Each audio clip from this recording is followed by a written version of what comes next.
ആളാണെന്ന്. ലളിതാമ്മ അത്രയും hard working ആയിട്ടുള്ള ആളാണ്, അത്രയും ഡെഡിക്കേറ്റഡ് ആയിട്ടുള്ള, അത്രയും ഒരു ലെജൻഡറി ആർട്ടിസ്റ്റിന്റെ കൂടെ വർക്ക് ചെയ്യുന്നത് ശരിക്കും ഒരു ഭാഗ്യം തന്നെയാണ് അല്ലേ?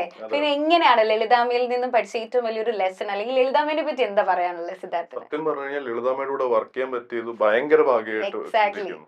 മലയാള സിനിമയുടെ അമ്മ തന്നെയാണെന്ന് വേണമെങ്കിൽ പറയാം. തീർച്ചയായിട്ടും. കാരണം ലളിതാമ്മ ലൊക്കേഷനിൽ വന്നാൽ തന്നെ കഴിഞ്ഞാൽ മൊത്തത്തിൽ ഒരു ഓറ ഫീൽ ചെയ്യും നമുക്ക് എല്ലാവർക്കും. അമ്മ അഭിനയിക്കുന്ന രീതി, അമ്മ ആൾക്കാരോട് സംസാരിക്കുന്ന രീതി, അമ്മ വർക്കിനെ എത്രത്തോളം കാര്യമായിട്ട് കാണുന്നുണ്ടെന്നുള്ള രീതി, ഇതൊക്കെ തന്നെയാണ് നമ്മൾ കൂടെ വർക്ക് ചെയ്യുന്ന ആർട്ടിസ്റ്റുകൾക്ക് ബഹുമാനം തോന്നിപ്പിക്കുന്നത്.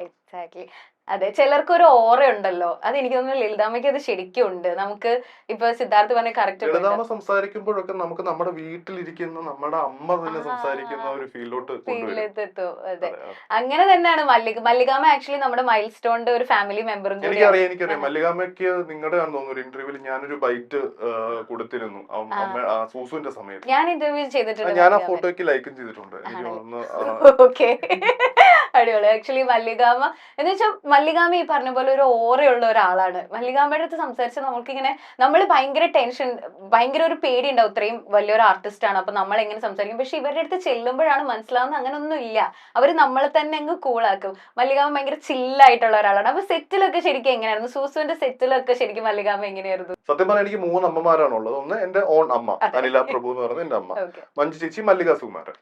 മല്ലികാമ്മയെ കുറിച്ച് പറയുവാണെങ്കിൽ ഈ പറഞ്ഞ പോലെ മലയാള സിനിമയിൽ മമ്മൂക്ക എങ്ങനെയാണോ അതേപോലെ തന്നെ ഉള്ള ഒരാളാണ് മല്ലിക സുകുമാരൻ. കാരണം വെച്ചാൽ അത്രത്തോളം അപ്ഡേറ്റഡും കാര്യങ്ങളെ കുറിച്ച് എല്ലാം അറിയാവുന്ന, നമ്മളെ ഉപദേശിച്ചാൽ നമ്മളത് അക്സെപ്റ്റ് ചെയ്ത് പോകും. അതാണ് അത് മല്ലികാമ്മയുടെ ഒരു പ്രത്യേകതയാണ്. മല്ലികാമ്മ പറയുമ്പോ നമുക്ക് തന്നെ ശരിയാണ് കേട്ടോ പറഞ്ഞത്, നമ്മുടെ മൈൻഡിൽ പോലും ഇല്ലാത്ത കാര്യമായിരിക്കും. വർക്ക്ഔട്ട് ചെയ്ത് തടി കുറച്ചില്ല നീ നിന്റെ കാര്യം പോക്കാന്നുള്ള കാര്യം എന്റെ അടുത്ത് പറഞ്ഞു. നീ ആദ്യം ഒന്ന് ബ്രേക്ക് എടുത്തിട്ട് നീ ബോഡിയൊക്കെ ശരിയാക്കി ഒന്ന് വാ എന്ന് പറഞ്ഞത് മല്ലികാമ്മയാണ്. എനിക്ക് ഇപ്പോഴും എന്റെ എന്ത് കാര്യങ്ങളും എനിക്ക് ഷെയർ ചെയ്യാൻ പറ്റുന്ന ഒരാൾ തന്നെയാണ് മല്ലികാമ്മ. ഇപ്പോഴും ആ ഒരു ബന്ധമുണ്ട്. ഓക്കെ, ഇപ്പൊ പറഞ്ഞു 3 അമ്മമാര്. ഇപ്പൊ മഞ്ജു ചേച്ചിനെ നമുക്ക് പറയാതിരിക്കാൻ പറ്റില്ല. മഞ്ജു ചേച്ചിയുടെ കൂടെ ഞങ്ങൾക്ക് അടിനാശം വെള്ളപ്പൊക്കത്തിന്റെ ഒരു പ്രൊമോഷൻ ഞങ്ങൾ കണ്ടായിരുന്നു. മഞ്ജു ചേച്ചിയും ഇതുപോലെ തന്നെ നമ്മളൊന്നും ആദ്യമായിട്ട് കാണുമ്പോൾ നമുക്കൊരു പേടി, അങ്ങനത്തെ ഒരു സംഭവം ഒന്നും അടുത്ത് ചെല്ലുമ്പോൾ ഉണ്ടാവില്ല. മഞ്ജു ചേച്ചി അങ്ങനെ ആളുകളെ കയ്യിലെടുക്കുന്ന ഒരാൾ, അത്രയും ഒരു അടിപൊളിയായിട്ടുള്ള ഒരു മെമ്പറാണ്. അപ്പൊ അത്രയും വൈബുള്ള, അത്രയും നമുക്ക് കൂടെ ഇരിക്കുമ്പോൾ തന്നെ നമുക്ക് അറിയാവുന്ന ഒരാളാണെന്ന് തോന്നിക്കുന്ന ഒരാളാണ് മഞ്ജു ചേച്ചി. അപ്പൊ മഞ്ജു ചേച്ചിയിൽ നിന്ന് പഠിച്ച ഏറ്റവും വലിയ ലെസൺ എന്താ? മഞ്ജു ചേച്ചിയുടെ അടുത്ത് പഠിച്ച ലെസൺ എന്ന് പറയുന്നതിനേക്കാൾ ഉപരി, മഞ്ജു ചേച്ചി ഞാൻ മൊത്തത്തിൽ പറയുകയാണെങ്കിൽ ആളൊരു അടിപൊളി ചിൽ പേഴ്സൺ ആണ്. ഒരു അടിപൊളി മെമ്പറാണ്. ഞാൻ മഞ്ജു ചേച്ചി മമ്മി എന്നാണ് വിളിക്കുന്നത്, കൂടുതലും മമ്മി തന്നെ വിളിക്കുന്നത്. പക്ഷെ അതേസമയം എനിക്കൊരു ഫ്രണ്ട്ലി രീതിയിൽ സംസാരിക്കാനും പറ്റുന്ന ഒരാളാണ്, ചിൽ പേഴ്സൺ ആണ്. അപ്പൊ പിന്നെ വേറൊരു കാര്യം എന്ന് വെച്ചാൽ സൂസൂലും ഇപ്പൊ നമ്മളിത് പറഞ്ഞു പോയി ഓൾറെഡി. അപ്പൊ അതില് ഇപ്പൊ എനിക്ക് തോന്നുന്നത് സിദ്ധാർത്ഥ് വർക്ക് ചെയ്ത എല്ലാവരിലും ഒരു പോയിന്റ് ഉണ്ട്, അത് നല്ല നല്ല ആർട്ടിസ്റ്റിന്റെ കൂടെ. അപ്പൊ നമ്മൾ എടുത്തു പറയണം അനുമോൾ ഇപ്പോ ബിഗ് ബോസില് സീസൺ 7 വിന്നർ ആയിരിക്കുകയാണ്. എനിക്ക് അതിനു മുമ്പ് ഒരു കാര്യം പറയാനുണ്ട്. അനുമോൾ ഒരു ബിഗ് ബോസ് കഫേ എന്ന് പറഞ്ഞിട്ടുള്ള ഞങ്ങൾ മൈൽ സ്റ്റോൺ നടക്കുന്ന ഒരു പ്രോഗ്രാം ഉണ്ടായിരുന്നു. അപ്പൊ അതില് നമ്മൾ ഡിബേറ്റ് പോലാണ്, ഒരാളെ സപ്പോർട്ട് ചെയ്യണം, ഒരാൾ അതിന് എഗെയിൻസ്റ്റ് പറയണം, അതാണ് ആ ഷോ. അപ്പൊ ഞാൻ അനുമോളെ എഗെയിൻസ്റ്റ് ആണ് പറഞ്ഞത്. അത് നമ്മുടെ ഒരു ഷോ ആണ്, അപ്പൊ നമ്മൾ പ്രിപ്പയർഡ് ചെയ്തിരിക്കുന്ന ഒരു ഷോ ആയതുകൊണ്ട് അനുമോളെ പറ്റി പറഞ്ഞു. പക്ഷെ ഇപ്പോഴും ആളുകള് നിനക്ക് ഞങ്ങൾ അനുമോളെ ഇഷ്ടമല്ലല്ലേ, നീ ഇനി ഇന്റർവ്യൂ എടുക്കണ്ട, അങ്ങനെയൊക്കെ പറഞ്ഞു വരെ കമന്റ് ഇടുന്നുണ്ട്.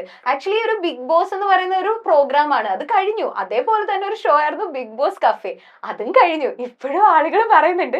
പക്ഷെ അതല്ല, ഞാനിപ്പോ ഈ ഒരു ഇത് കിട്ടിയപ്പോ, കാരണം ഇത് കഴിയുമ്പോൾ ആൾക്കാർ പറയും വിളിച്ച് ഇത്രയും നാളും അനുമോളെ കുറ്റം പറഞ്ഞിട്ട് ഇപ്പൊ അനുമോൾക്ക് വേണ്ടി പ്രൊമോട്ട് ചെയ്യാണെന്ന് പറയും. അപ്പൊ അതല്ലാന്ന് പറയാൻ വേണ്ടിട്ട് ഞാൻ പറഞ്ഞെന്നുള്ളൂ. അപ്പൊ സിദ്ധാർത്ഥിലേക്ക് വരുമ്പോ അനുമോളുടെ കൂടെ സൂസുല് വർക്ക് ചെയ്തിട്ടുണ്ട്. ഇപ്പോ ഒരു വിന്നർ ആയിരിക്കാണ്, ഇറ്റ്സ് എ ബിഗ് ഡീൽ അല്ലേ, ഇങ്ങനെ ഒരു വലിയൊരു പ്രോഗ്രാമിൽ ഒരു വിന്നർ ആയിട്ടിരിക്കുകയാണ്. അപ്പൊ കൂടെ വർക്ക് ചെയ്ത ഒരാളെന്നുള്ള രീതിയിൽ എന്താ ഇപ്പൊ സിദ്ധാർത്ഥിന് തോന്നുന്നത്? കൂടെ വർക്ക് ചെയ്ത ഒരാളെന്ന രീതിയിൽ പറയുമ്പോൾ അനുമോൾ എലിജിബിൾ ആയതുകൊണ്ടാണല്ലോ ഉറപ്പായിട്ടും വിന്നർ ആയത്. അതെ തീർച്ചയായും. I am so happy for her. ആണ്, നല്ല ഹാപ്പിയാണ്. ഇപ്പൊ ബിഗ് ബോസിന്റെ കാര്യം പറഞ്ഞപ്പോ സിദ്ധാർത്ഥ് എല്ലാ സീസണിലും ഞാൻ പ്രെഡിക്ഷൻ ലിസ്റ്റിൽ കാണാറുണ്ട്. എനിക്ക് തോന്നുന്നു ഒട്ടുമിക്ക സീസണിലും ഞാൻ കാണാറുണ്ട്. സീസൺ 6 ഞാൻ കണ്ടായിരുന്നു പ്രെഡിക്ഷൻ ലിസ്റ്റിൽ. പക്ഷെ സിദ്ധാർത്ഥിന് ബിഗ് ബോസിൽ ഞാൻ കണ്ടില്ല. ബിഗ് ബോസിൽ പോകുന്നില്ലേ? നിലവിൽ ഇപ്പോൾ ഈ നിമിഷം വരെ പോകണ്ടെന്നുള്ളതാണ് തീരുമാനം. ആണല്ലേ? ബിഗ് ബോസിന് വിളിച്ചിട്ടുണ്ടായിരുന്നോ? വിളിച്ചിട്ടുണ്ടോ ശരിക്കും ഒഫീഷ്യൽ കോൾ ഒന്നും വന്നിട്ടില്ല. അതിന്റെ ടെക്നിക്കൽ സൈഡിലും ക്രിയേറ്റീവ് പോസ്റ്റിൽ ഇരിക്കുന്ന ആൾക്കാരൊക്കെ എനിക്ക് വ്യക്തിബന്ധം ഉള്ളവരാണ്. ഈ സീസണിൽ മത്സരിച്ച ഒരു മത്സരാർത്ഥി ഞാൻ റെക്കമെൻഡ് ചെയ്ത് വരെ അവിടെ കയറിയിട്ടുണ്ട്. അത്രേ എനിക്ക് പറയാൻ പറ്റുള്ളൂ. അത്രേ പറയാൻ പറ്റുള്ളൂ. അത് ആരാന്ന് ചോദിക്കുന്നത് പറയത്തില്ല, ഞാൻ അങ്ങനെ ചോദിക്കില്ല. അപ്പൊ ഇനി അടുത്ത ബിഗ് ബോസ് സീസണിൽ ചിലപ്പോ ഉണ്ടാവും, പറയാൻ പറ്റില്ല. പറയാൻ പറ്റില്ലല്ലോ അല്ലെ? അറിയില്ലല്ലോ, നമുക്കിപ്പോ അറിയാവുന്ന ഈ സീസൺ ഇപ്പൊ കഴിഞ്ഞുള്ളൂ. ഇപ്പൊ നാളെ നടക്കുന്ന എന്താന്ന് പോലും നമുക്ക് പറയാൻ പറ്റില്ല. നമ്മുടെ ലൈഫിൽ എന്താ നടക്കുന്നതെന്ന് നമുക്ക് പറയാൻ പറ്റില്ല. ഒരു ബിഗ് ബോസിൽ പോകുന്ന പറയാൻ പറ്റില്ല. ഓക്കെ, അതുപോലെ തന്നെ സാഗർ അല്ലെ, സാഗറും ബിഗ് ബോസിൽ ഉണ്ടായിരുന്നു. സാഗറായിട്ടൊക്കെ ഉള്ള ഒരു ബോണ്ട് ഇപ്പോഴും. ഞങ്ങൾ കഴിഞ്ഞ ദിവസം കാലിക്കറ്റ് ഫൈസലിക്കയുടെ ഇവന്റ് ഉണ്ടായിരുന്നു, ഞങ്ങൾ ഒരുമിച്ചുണ്ടായിരുന്നു. പ്രേക്ഷകരുടെ ഇഷ്ടം നേടി മുന്നേറുകയായിരുന്നു ഉപ്പുമുളകും പരമ്പര. നീലുവും ബാലുവും പിന്മാറിയ ശേഷം TRP റേറ്റിംഗിൽ വലിയ രീതിയിൽ ഒരു ഇടിവ് സംഭവിച്ചിരുന്നു. എന്നാൽ ലച്ചുവിന്റെ ഭർത്താവായി സിദ്ധു എത്തിയതോടെ മില്യൺ കണക്കിന് കാഴ്ചക്കാരെയാണ് പരമ്പരയ്ക്ക് ലഭിച്ചത്. പ്രവാസിയായ സിദ്ധുവായി എത്തിയത് സിദ്ധാർത്ഥ് പ്രഭുവായിരുന്നു. മികച്ച പ്രേക്ഷക പിന്തുണയോടെ മുന്നേറുന്നതിന്റെ ഇടയിലാണ് സിദ്ധുവിന്റെ ആരാധകരെ നിരാശരാക്കിയ ഒരു വാർത്ത പുറത്തുവന്നത്. ഒരുപാട് സീരിയലുകളിലൂടെ ആരാധകരെ നേടിയതാണ് സിദ്ധാർത്ഥ് പ്രഭു. എപ്പോഴും പ്രേക്ഷകരുമായി അടുത്ത ബന്ധം പുലർത്താൻ ഇദ്ദേഹം ശ്രമിച്ചിട്ടുണ്ട്. ബാലതാരമായി അഭിനയ രംഗത്തേക്ക് വന്ന സിദ്ധു ഇപ്പോൾ 26 വയസ്സ് പിന്നിട്ട ഒരു വലിയ യുവാവ് തന്നെയാണ്. എങ്കിലും കണ്ണൻ എന്ന പേരിലെ ഇമേജ് താരത്തിന് പോയിട്ടുമില്ല. ഇപ്പോൾ സിദ്ധു ആണ് മിനി സ്ക്രീൻ പ്രേക്ഷകർക്ക് ഏറ്റവും ഇഷ്ടപ്പെട്ട ഒരു യുവതാരം. എന്നാൽ മദ്യപിച്ച വാഹനം ഓടിച്ച കേസിൽ അറസ്റ്റിലായിരുന്നു സിദ്ധാർത്ഥ. ആ സംഭവത്തിന് ശേഷം ഒരു വലിയ ഇടവേള ഉണ്ടായി. ഒരു ബ്രേക്ക് ഉണ്ടായ ശേഷമാണ് സിദ്ധാർത്ഥ ഉപ്പുമുളകിലേക്ക് മടങ്ങിയെത്തിയത്. താൻ മാപ്പ് ചോദിക്കുന്നു എന്ന് പറഞ്ഞുകൊണ്ടാണ് സിദ്ധാർത്ഥ സീരിയലിലേക്ക് എത്തിയത്. പിന്നെയും ഉപ്പുമുളകിലേക്ക് എത്തിയത് എന്നോട് ക്ഷമിക്കണം, എന്നോട് പൊറുക്കണം എന്ന് പറഞ്ഞുകൊണ്ട് കരയുന്ന ഒരു വീഡിയോയിലൂടെയാണ് സിദ്ധാർത്ഥ മടങ്ങിയെത്തിയത്. എന്നാൽ സിദ്ധാർത്ഥിനോട് ക്ഷമിക്കാൻ മാത്രമേ സിദ്ധാർത്ഥിനെ ഇഷ്ടപ്പെടുന്നവർക്ക് സാധിക്കുകയുള്ളൂ. കാരണം തട്ടിമുട്ടിയും എന്ന പരമ്പരയിലെ കണ്ണനായിട്ടാണ് നമ്മുടെ എല്ലാ മനസ്സിലേക്ക് സിദ്ധാർത്ഥ എത്തിയത്.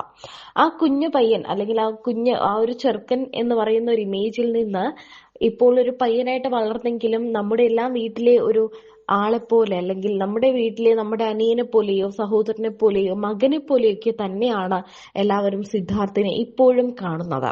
അതുകൊണ്ട് തന്നെ സിദ്ധാർത്ഥിനോട് ആ സംഭവത്തിൽ എല്ലാവരും ക്ഷമിക്കുകയാണ് ചെയ്തത്. സംഭവത്തിൽ പരിക്കേറ്റ ആള് മരണപ്പെട്ട വാർത്ത ഒക്കെ ചർച്ചയെ മാറിയിരുന്നു. എന്നാൽ അപ്പോഴും സിദ്ധാർത്ഥിന്റെ പക്ഷം ചേർന്ന് നിൽക്കാനും സിദ്ധാർത്ഥിനെ കുറിച്ചും ചിന്തിക്കാനും എന്തോ ആരാധകർക്കും മനസാക്ഷിക്കുമെല്ലാം തോന്നിയിട്ടുണ്ട്. നാട്ടുകാരെയും പോലീസിനോടും അസഭ്യം പറഞ്ഞു എന്ന ആരോപണത്തിലാണ് സിദ്ധുവിനെ അന്ന് നാട്ടുകാർ കൈകാര്യം ചെയ്തത്. അറസ്റ്റ് ചെയ്ത് പിന്നീട് വീട്ടിലേക്ക് നിറഞ്ഞ് വിട്ടയച്ചുവെങ്കിലും ലൈസൻസ് സസ്പെൻഡ് ചെയ്തിരുന്നു. ഈ വിഷയവുമായി ബന്ധപ്പെട്ട് ആകെ വന്ന അപ്ഡേഷൻ ഇത് മാത്രമാണ്. പിന്നീട് ആ പരിക്കേറ്റയാൾ മരണപ്പെട്ടു എന്ന വാർത്ത എത്തിയിരുന്നു. പക്ഷെ ഉപ്പുമുളകും ആരാധകരെ നിരാശരാക്കുന്ന പോലെ തന്നെയാണ് പിന്നെയും സോഷ്യൽ മീഡിയയിൽ എത്തുന്ന വിവരം. ചാനൽ സിദ്ധാർത്ഥിനെ പുറത്താക്കി എന്ന പോലെയുള്ള സംസാരമാണ് കൂടുതലും. എന്നാൽ ചാനലോ അണിയറ പ്രവർത്തകരോ ഇത് സംബന്ധിക്കുന്ന യാതൊരു വിവരവും പങ്കുവച്ചിട്ടില്ല. സിദ്ധാർത്ഥ മടങ്ങിയെത്തിയ ശേഷം ഇപ്പോൾ ഉപ്പുമുളകിൽ ഒരു വലിയ അപ്ഡേറ്റ് നടന്നിരിക്കുകയാണ്. കാരണം വീണ നായരൊക്കെ ഇപ്പോൾ ഉപ്പുമുളകിൽ എത്തിയിട്ടുണ്ട്. പുതിയൊരു കഥാതന്തുവിലൂടെയാണ് ഉപ്പുമുളക് മുന്നേറാൻ പോകുന്നത്. എന്നാൽ താൻ ഉപ്പുമുളകിൽ നിന്നും ഒരു ബ്രേക്ക് എടുക്കുകയാണ് എന്ന് പറഞ്ഞുകൊണ്ട് സിദ്ധാർത്ഥ വീണ്ടും വന്നിട്ടുണ്ട്.